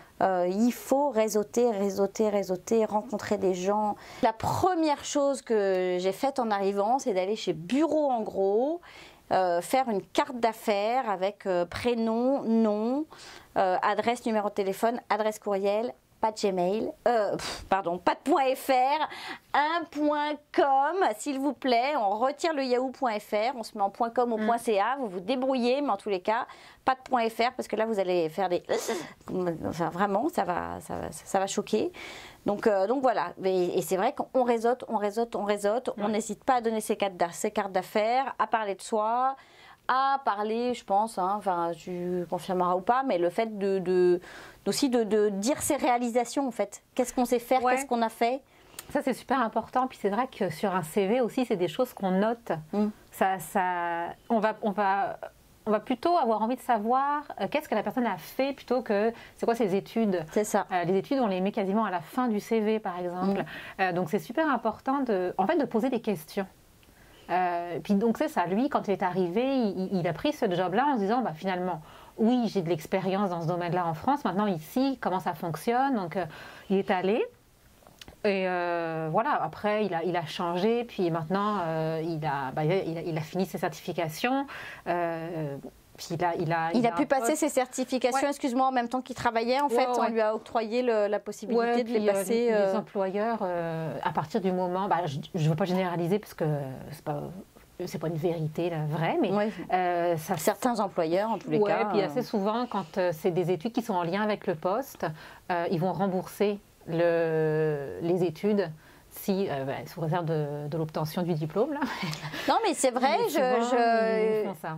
J'ai discuté avec une petite jeune chez Starbucks. Alors Starbucks, c'est vraiment le petit boulot, job étudiant, la jobine comme on dit. Ouais. Voilà. Moi, j'ai appris ce mot il n'y a pas longtemps, alors je le sortais, mais tu confirmes. Ouais. La jobine.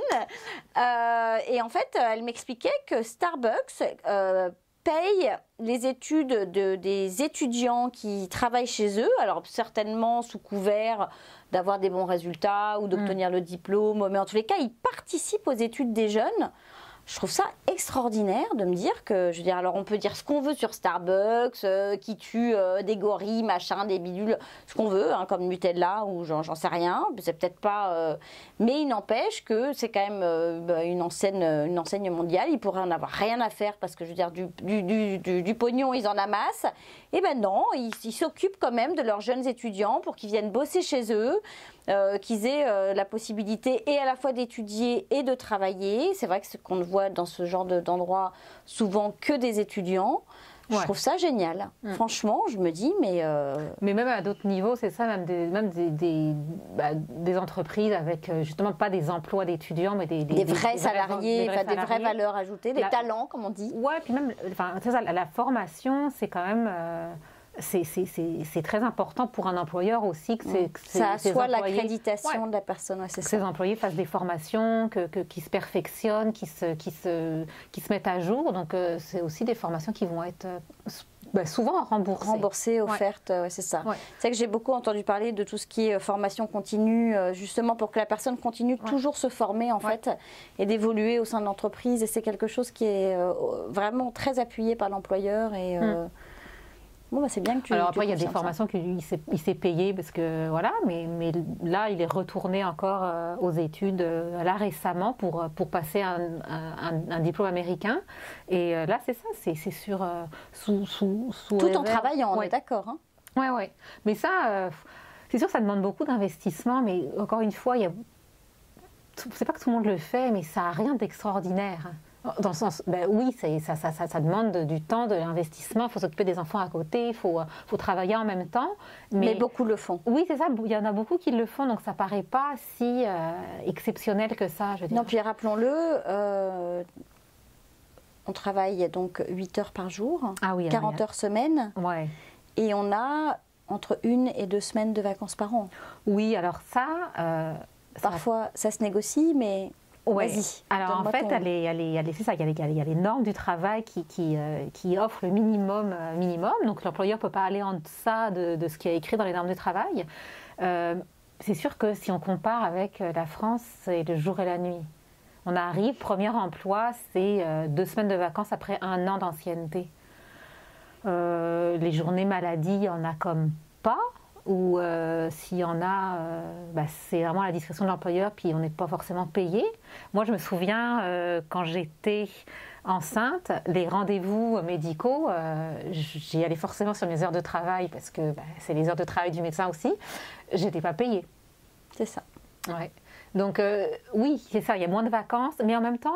Après, on a quand même 1 an de congé payé, hein, donc vous pouvez profiter de... C'est parce que je crois qu'en France, c'est 3 mois de maternité. Ouais, mais c'est pas pareil, parce qu'en 6 mois, si on a à partir de 3 ou... Ouais, je crois que c'est ça. Je ne me rappelle même plus, en fait. Pourtant, j'ai eu 4 enfants, mais... Je ne me souviens plus, mais je pense que c'est comme quelque chose comme 6 semaines avant, puis... c'est ça, puis 10 semaines après, une histoire comme ça. Là, mais vous êtes payé à 100%. Alors qu'ici, ça peut aller jusqu'à 1 an, mais on n'est pas payé à 100%. On est payé quand même ou pas du tout? Oui, on est payé par le régime québécois d'assurance parentale, la RQAP. Leur site internet est super bien fait. Donc, allez-y. Ouais, c'est mieux d'aller voir, il faut que j'explique parce que je ne me souviens plus. Mais en gros, il y a 2 régimes. Soit je prends le régime 9 mois, soit je prends le régime 12 mois. Puis, moi, j'ai pris le 12 mois.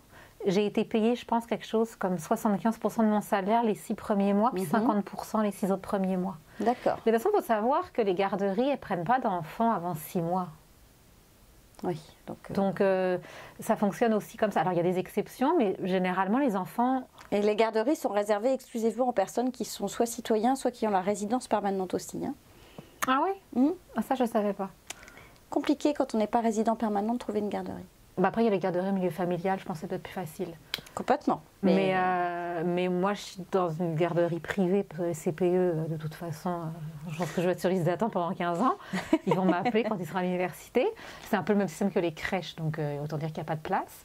Maintenant, aujourd'hui, CPE, garderie privée, c'est la même chose. Ouais, donc il n'y a plus l'avantage financier, il a disparu. Ouais, donc finalement, autant aller... donc là, la garderie privée, si vous n'êtes pas résident permanent, vous y avez le droit. Mais voilà, ils ne prennent pas d'enfants avant 6 mois, 1 an, pour la majorité. D'accord. Ouais, donc le congé maternité, il va avec ça. Et puis je sais plus ce que je disais avant. Mais si on parlait de la durée du congé maternité, de la différence donc avec la France. Ouais. Et je ne sais plus non plus, voilà, c'est le genre de choses. Pareil, je me souviens plus. Mais ouais, en tout cas, pendant mon congé maternité, je me suis posé la question. Si on parlait des salaires en fait, qui étaient moindres. Ouais, c'est ça. J'ai eu 50% les 6 derniers mois, mais en même temps, on n'a pas le coût de la garde. C'est ça. Donc finalement, on s'y retrouve. L'un dans l'autre, on s'y retrouve. Ouais, complètement. Ouais, donc c'est sûr que et toi c'est à la suite de ce congé maternité que tu t'es dit je vais retourner aux études. Je vais retourner aux études et je recommence. Ouais, mais c'est souvent l'occasion pour pas mal de mamans qui prennent un an. C'est sûr que on a le temps de se poser des questions puis se dire est-ce que j'y retourne, est-ce que j'y retourne pas. Puis en un an on peut on peut retourner aux études, on peut faire pas mal de choses, se mettre à chercher un autre travail. On a quand même du temps aussi pour ça. Et moi, je me suis dit, je suis retournée au travail après mon congé, mais finalement, c'est à ce moment-là où j'ai recommencé mes études aussi. Non, c'est vrai que c'est une super belle opportunité. Ouais. À refaire, tu le referais de la même façon ?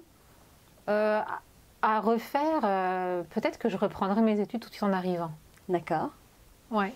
Et qu'est-ce qui te manque le plus, en fait, finalement, dans cette immigration ? Est-ce qu'il y a des choses que tu as quittées, que tu avais, que tu n'as plus ? Est-ce que, au contraire, tu trouves que tout est merveilleux ? Est-ce que comme tout bon Français qui se respecte, la bouffe me manque. Ouais, non, ça, je ne vais pas dire le contraire. Ça, j'ai eu de la misère, quand même. Je dois dire qu'en France, mon meilleur ami, c'était Picard surgelé. Je ne cuisinais pas. Je n'ai jamais adoré ça, cuisiner. J'aime bien manger, mais cuisiner, ça n'a jamais été forcément mon truc.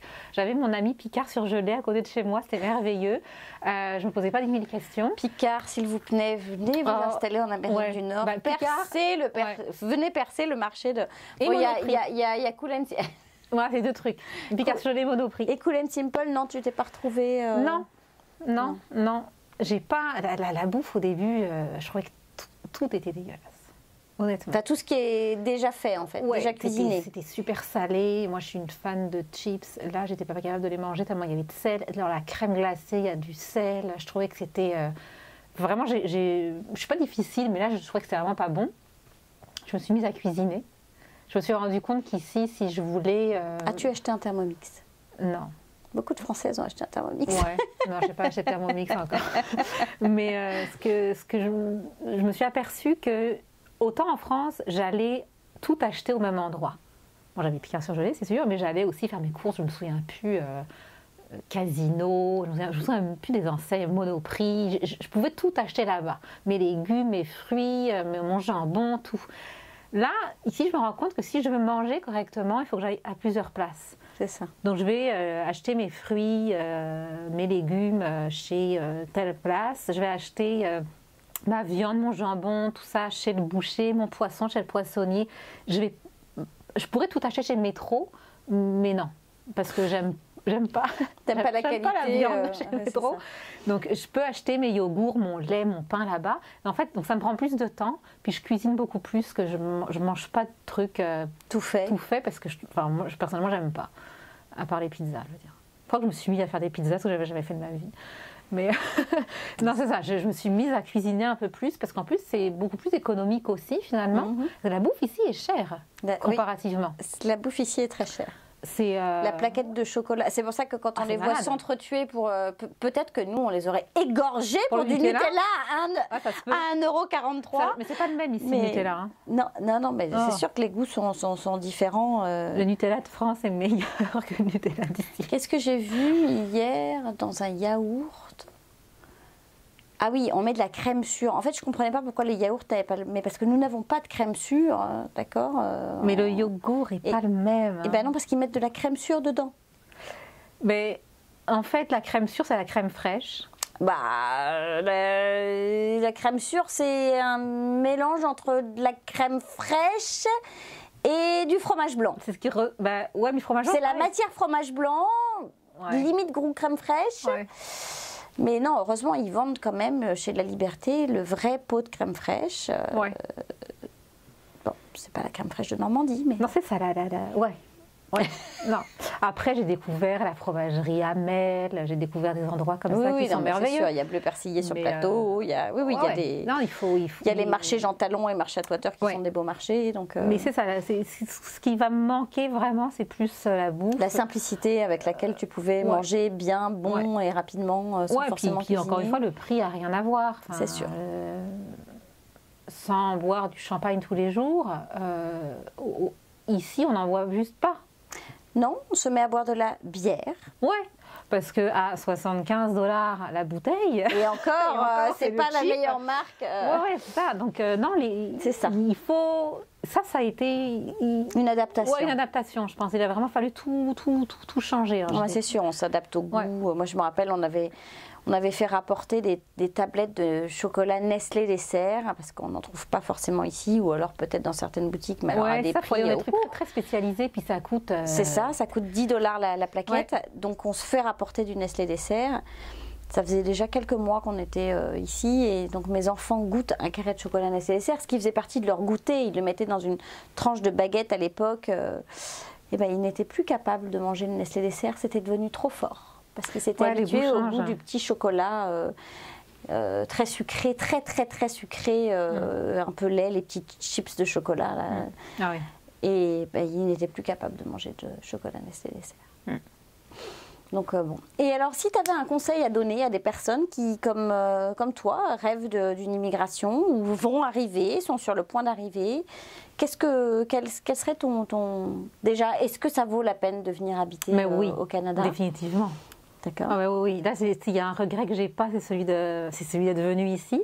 Après, je dis pas que tout est merveilleux, mais pour les enfants, c'est le paradis. Moi, je trouve que c'est fait pour des enfants ici. Mais pour tout, à tous les niveaux. Pour la famille, oui. C'est très... moi, ce que j'adore, c'est qu'on va dans n'importe quel resto. Alors, je ne vais pas dans des restaurants étoilés encore avec mes enfants, ils sont trop petits. Mais dans n'importe quel resto, sans que ça soit forcément un truc cheap, tout de suite, on arrive, je donne des crayons, je donne des dessins, tout pour eux. C'est d'abord les enfants en premier. D'abord la famille. C'est marrant ce que tu dis parce que quand on est venu pour la première fois au Québec, on avait d'abord un premier projet qui était un projet touristique puisqu'on quittait ce métier-là. Et nous, en fait, on rêvait de créer un projet touristique mais pour des couples. C'était un projet qu'on avait pour la France. Et puis on s'était dit, ras-le-bol la France, allez hop, ils nous gonflent tous là. Et on a eu un gros ras-le-bol, si vous avez suivi l'histoire. Et donc on s'est dit, on va aller faire ce projet ici. Et en fait, on a très rapidement compris, au bout de même pas 10 jours, qu'en fait ça ne marcherait jamais de faire des choses pour un couple. Et que c'était la famille. Et qu'effectivement, le Québec... c'est vraiment, c'est pas seulement Montréal, c'est vraiment le Québec, on le ressent partout. C'est fait pour des gens c'est vraiment fait pour la famille, les enfants, c'est ce que tu dis, et on le sent très fort. Nous, on n'a pas fait une étude de marché poussée, hein. On a observé, on a écouté, on a discuté, et on a très vite compris que c'était la famille. Et que si on partait dans un projet touristique, peut-être qu'on le mettra un jour en place, c'était vraiment quelque chose qui était dédié à la famille. Et c'est très fort, et c'est marrant que tu le... Puis moi, ce que j'ai adoré, puisque j'adore toujours, c'est dans n'importe quel endroit où on va. Je me souviens, que j'étais en congé maternité au centre Eaton, parfois avec ma fille. Il y a toujours... puis ça reste hyper propre, c'est pas dégradé, tout est encore vraiment nickel. Il y a la petite salle où on peut... donner le biberon, changer, au calme, la petite musique qui va bien, la déco, tout est accessible à tout le monde. Il y a les papas aussi peuvent changer des couches, c'est pas exclusif aux mères de changer des couches. Là, ça c'est le bonheur aussi. Dans n'importe quelle toilette, il y a un change-couche autant chez les hommes que chez les femmes. Puis ça, c'est très féministe le Québec quand même, quand on compare avec la France. Et sur des petits détails comme ça, on le voit. C'est-à-dire que le congé... Ah, il y a la... Alors ça, je suis jamais allée dans les toilettes des hommes, il y a la planche à changer. Mais oui, le père, ça n'est pas réservé à la mère de changer des couches ou de donner le biberon. Et ça, c'est anodin. Félicitations. Mais vraiment bravo pour plein de trucs comme ça. Le congé parental. On dit congé maternité. Moi, je dis que j'ai pris 1 an. Dans la majorité des cas, c'est la mère qui prend le congé. Mais en fait, il faut savoir que le congé maternité est très court ici. Et en fait, c'est le congé parental qui est long. Mais le père, il peut le prendre. Il peut prendre 9 mois s'il veut. C'est extraordinaire. À date, il a 5 semaines. Un papa ici va arriver, il va avoir ses 5 semaines, il va être payé par la RQAP, pas par son employeur aussi, mais il peut prendre 6 mois de congé paternité. En fait, pour s'occuper de l'enfant. On le partage. Ouais, c'est ça. Et ça existe quand même depuis très longtemps. Je sais pas, mais oui, ça existe, puis c'est installé, puis on voit des pères qui sont très investis, je dis pas qu'un père en France ne l'est pas, mais le système fait qu'il a moins l'occasion de l'être.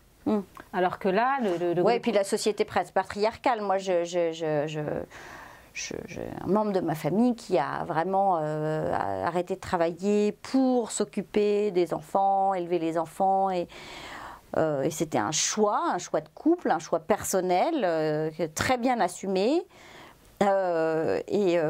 C'était, enfin, je veux dire, c'était il y a 25 ans. On l'a regardé avec des gros yeux, quoi. Mais quoi, tu restes à la maison, tu t'occupes de tes filles. Ça va être amené à changer aussi, mais ici, c'est déjà installé. Et sur plein de petits trucs du quotidien, je trouve que c'est vraiment c'est facilité. Donc, c'est ça. Puis c'est le paradis pour les enfants parce que tout est fait pour eux, parce qu'il y a des millions d'activités pour les petits, pour les moins petits. Il y a plein de trucs qui existent. Puis c'est sécuritaire. Ah ouais, ça c'est sécuritaire, c'est certain. Il n'y a personne qui... Moi, mes enfants vont à l'école tout seuls depuis 2 ans. Alors, on n'habite pas loin de l'école, mais j'ai aucun problème à me dire il faut qu'ils traversent 2 rues.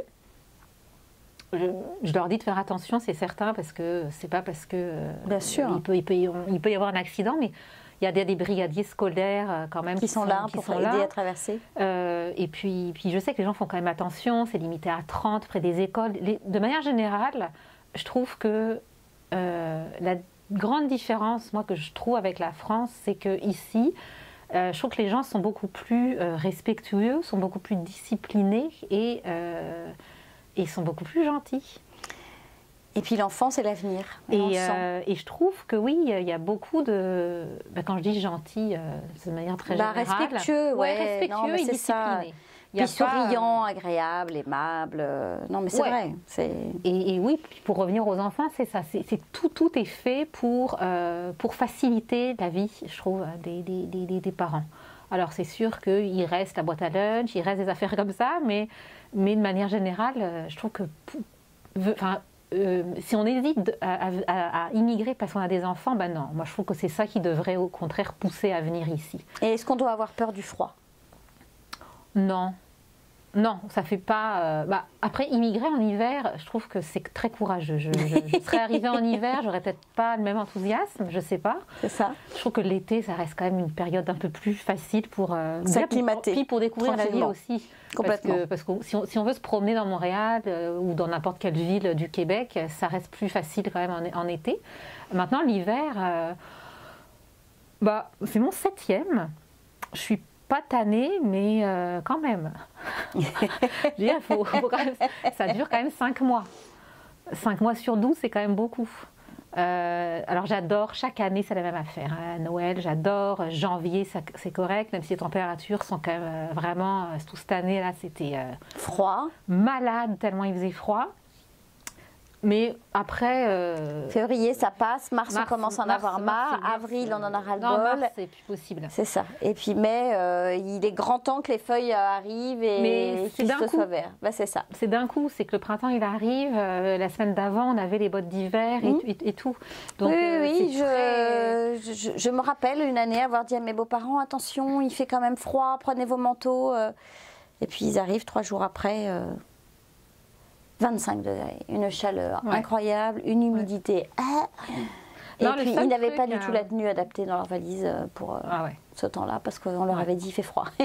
Ouais, bah c'est très contrasté. Moi, je trouve que l'hiver, ça reste super beau. Je pense que c'est encore plus beau à l'extérieur de Montréal qu'à Montréal, d'ailleurs, parce qu'il y a moins cette slush dégueu. Je pense que quand on quitte Montréal, c'est vraiment très, très beau. C'est un peu cliché, peut-être, ce que je vais dire, mais ce qui est beau aussi dans l'hiver ici, c'est qu'il y a des super belles journées. Alors, je sais que ça fait rire parfois des gens qui me disent « Ah oui, mais ça, c'est trouver l'excuse un peu pour l'hiver. » Non, mais c'est vrai, il fait très, très beau. Il y a des super belles journées, des grands ciels bleus. Il fait moins 40, mais il y a un ciel bleu turquoise, un soleil. C'est une lumière qui est impressionnante et je veux dire, c'est... Alors après, quand on vient du sud de la France, ça peut peut-être faire sourire parce qu'il fait plus beau. Mais moi, venant de région parisienne où il fait gris quand même à la moitié de l'année, avoir des belles journées de janvier avec des ciels bleu turquoise, c'est super beau. Non, mais nous, on avait passé 10 ans avant en Provence. Les ciels sont pas moins beaux et par contre, la neige est beaucoup plus belle. Ah ouais. Non, c'est sûr. Après, il fait pas moins froid parce que là-bas, il y a du Mistral. Donc, je veux dire, le Mistral, ça rentre de partout dans la moindre petite interstice du vêtement, du bonnet. Donc je veux dire, honnêtement, ici les manteaux sont tellement extraordinaires. Les bottes qu'on peut porter pour se protéger aussi et s'isoler du froid par rapport au sol, plus toujours cette fameuse semelle de mouton dont je parle régulièrement, qui est un excellent isolant.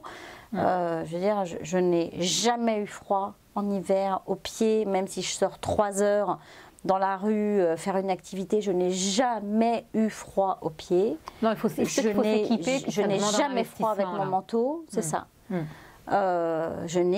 Honnêtement, je veux dire, si j'ai froid, c'est que je veux avoir froid. Ouais. C'est que je ne mets pas des chaussures qui sont adaptées pour marcher dans la rue. C'est que je ne porte pas un manteau de qualité. C'est que j'achète des gants qui ne sont pas adaptés au climat. Voilà, honnêtement, c'est vrai que si je veux avoir froid, je peux avoir froid. Si je ne veux pas avoir froid, je sais comment faire. Et honnêtement, je veux dire, oui, c'est vrai que l'hiver, c'est... Mais le seul truc que je trouve moi difficile, c'est pas... Oui, c'est long, c'est sûr que on a tanné, moi, en mars, j'en peux plus. Mais ce que je trouve difficile, puis ça, je ne m'y suis jamais habituée, c'est les variations de température. Ça, je ne m'y fais pas. De passer d'un -30 à un 9 non, c'est ça. Puis, les sols s'y font pas non plus. Il y a des semaines, c'est ça. Une journée, tu vas avoir, il fait 4 degrés, le lendemain, il fait -25. Ou même en 24 heures dans la même journée. Ça, je trouve, en fait, ça, c'est fatigant, je trouve, pour l'organisme. Alors, c'est vrai que moi, je trouve ça fabuleux parce que quand il fait 0, on se dit, waouh, génial, c'est le printemps. Mais c'est vrai que 3 heures après, on peut retomber à -20 et là, on dit... Ça, je trouve c'est fatigant. Puis je trouve les enfants sont fatigués aussi de ça. Ouais, ils ont moins de vacances aussi. Hein. Ben, il n'y en a pas. C'est ça. Il y a 2 semaines à Noël, 1 semaine en février. Ben, il y a les 2 mois d'été. Mais sinon, après, les journées d'école sont différentes. C'est la même chose pour les journées de travail. C'est pas le même rythme. Moi, je sais que mon conjoint, ce qu'il aime le plus ici, puis je pense que c'est ce qui fait qu'il veut jamais rentrer, c'est qu'en France, la dernière année où on y était, où on avait un petit qui venait de naître, je pense qu'il n'a jamais passé, il ne l'a jamais couché le soir. Quand il rentrait à 9h, c'était normal. Là, à 9h, mes enfants sont couchés depuis 1 heure. Puis, il a eu le temps de jouer avec eux, de les voir, et donner un bain. Peu importe le poste qu'on occupe, même des postes élevés, même quand on lit des offres d'emploi, souvent c'est même écrit conciliation travail-famille. C'est quelque chose, ça revient à ce qu'on disait tantôt sur... C'est le paradis pour les enfants, c'est que c'est vraiment fait pour ça. Tout le monde a une vie ici après le travail. Et parfois, pour les jours de journée pédagogique, les gens peuvent emmener leur enfant au travail, passer la journée avec eux, quelle que soit la hiérarchie, le poste hiérarchie, enfin, le poste que vous ayez, on peut emmener son enfant passer la journée avec nous, travailler, et au contraire... Tout le monde dans l'équipe va être content de voir votre enfant. Quoi. On ne va pas le faire à chaque journée pédagogique qui revient quand même 1 fois par mois, mais c'est vrai que ça se fait. Mais ça se fait. Ouais.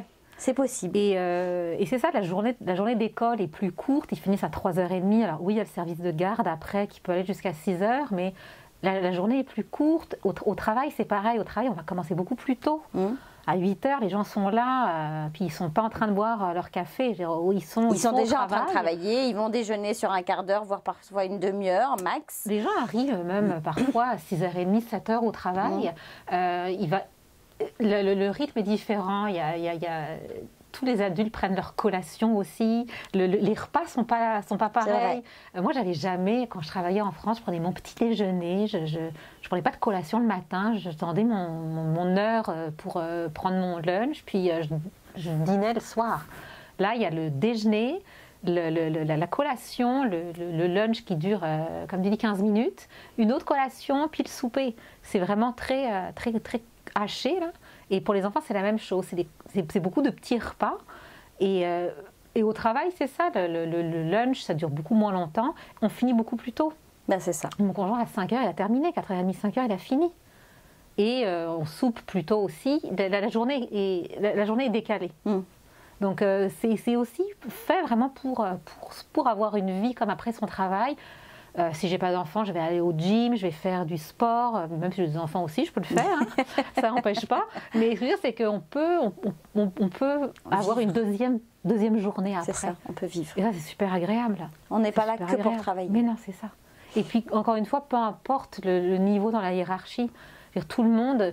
Et puis, je dirais même... Et puis, peu importe les métiers. Alors, il y a des métiers plus durs que d'autres, mais... Oui, puis il y a des moments où, voilà, il faut savoir rester au travail plus tard au besoin. Mais de manière générale, quelqu'un qui va rester au travail après 6 heures... Il est mal vu, hein. Oui. Et c'est ça, mon conjoint me disait que lui, dans son travail, le badge qui permet de passer les portiques pour rentrer dans le building, à 6 heures, c'est désactivé. Donc là, il faut demander à quelqu'un qui est là de la sécurité d'ouvrir. Parce que l'immeuble est vide, tout le monde a quitté. Ouais, c'est ça, il ne faut pas être là et il faut être chez soi. Ouais, c'est ça. On a autre chose de mieux à faire. Exactement. Puis on ne comprendrait pas parce que la journée de travail est très condensée. Comme on disait, tantôt, on ne prend pas 2 heures pour luncher, c'est beaucoup plus court. Puis quand on est au travail, on est au travail. Il n'y a pas de pause café, il n'y a pas de... Moi, je me souviens que le premier emploi que j'ai occupé, ce qui m'avait marqué, c'est que j'arrivais le matin, donc voilà, les gens sont très sympathiques, on boit un café ensemble assez rapidement, puis ensuite ils vous disent bon, bah, bonne journée. Puis en fait, chacun part travailler dans son bureau, et puis les portes fermées, et puis alors ça ne veut pas dire qu'on ne communique pas, puis qu'on ne va pas échanger si on a des choses à se demander, mais les gens, quand ils sont au travail, ils sont au travail. C'est ça, on est là juste pour travailler. Ouais, et ça n'empêche pas de se faire des amis au travail et tout, mais c'est quand même beaucoup plus, la journée est vraiment plus concentrée. Et puis éventuellement après on va se retrouver boire un verre, voilà, c'est plus là où on va commencer. Ça se fait, effectivement. Voilà. Puis on va éviter de parler de travail dans ce temps-là. Il y a vraiment deux... C'est une scission, deux mondes. Mais après 6 heures, les gens ne sont pas là et quelqu'un qui va rester, on va aller le voir, on va lui dire mais attends, est-ce que tu as besoin d'aide? Est-ce que j'ai donné trop de travail? Est-ce que tu n'es pas organisé? Donc c'est pas nécessairement bien vu. Encore une fois, ça a peut-être changé, mais quand j'étais en France, c'était pas ça. Ah non, moi, on me disait à 7 heures, tu prends ta journée? Oui, c'est ça, c'est presque ça. Donc, la mentalité est quand même différente, le rapport au travail est pas le même. Et je trouve que, oui, c'est vraiment... c'est vraiment et ça n'empêche pas de bosser vraiment de façon, je veux dire, c'est 8h, 16h ou 7h30, 15h30 ou 16h, enfin je veux dire, ça peut être 17h ou 18h, mais où c'est vraiment du travail. Et c'est pas, je vais me fumer 4 clopes et je me prends c'est ça. Plusieurs heures pour fumer ma clope, boire ma pause café, 2 heures de déjeuner, etc. Donc c'est vrai que c'est très différent. Ça. Ouais. Et je trouve que c'est super agréable d'avoir vraiment 2 journées en une presque. On a vraiment le temps de faire autre chose après. Et tout le monde fait autre chose après. Beaucoup de gens font du bénévolat après le travail, font du sport, font des activités, peu importe. Mais je ne connais pas personne qui a rien en dehors de son travail. Enfant ou pas enfant, c'est pas la question, mais tout le monde a quelque chose. Oui, le bénévolat, les gens s'investissent beaucoup dans des causes, et ça, ce qui le permet, c'est ces horaires-là qui sont quand même... C'est super agréable, encore plus quand on a des enfants, je trouve. Ah, ça c'est sûr. Donc un petit conseil que tu donnerais à ces personnes qui nous regardent Je